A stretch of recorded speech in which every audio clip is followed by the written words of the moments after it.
Dr. Ali Raja, Deputy Chair of the Department of Emergency Medicine at Massachusetts General Hospital.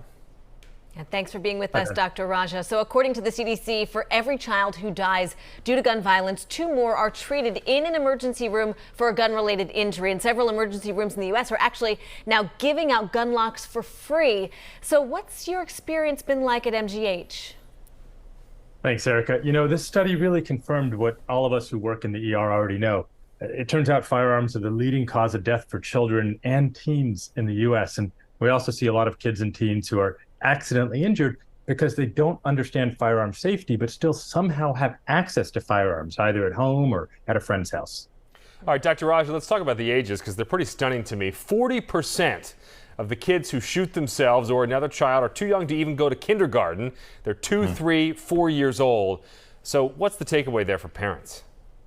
And the main takeaway has to be that if you do have a firearm in the house, it's never too soon to store it safely. You know, here in Massachusetts, we've got a great firearm storage law that requires that if you don't have your firearm in your immediate possession, it has to be properly stored with either a tamper-resistant device like a cable lock or a trigger lock, or in a locked container like a safe. We should all be doing that, but especially those of us with any kids of any age. Okay, so as you know, Massachusetts already has one of the lowest rates of gun violence in the country. In your opinion, though, can we do better?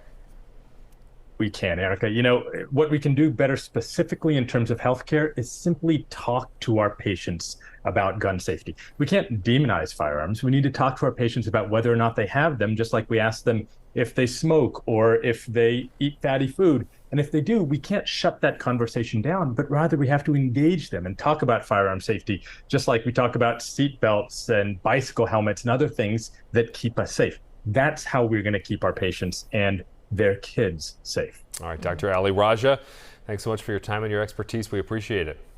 Thanks, Erica and Ben.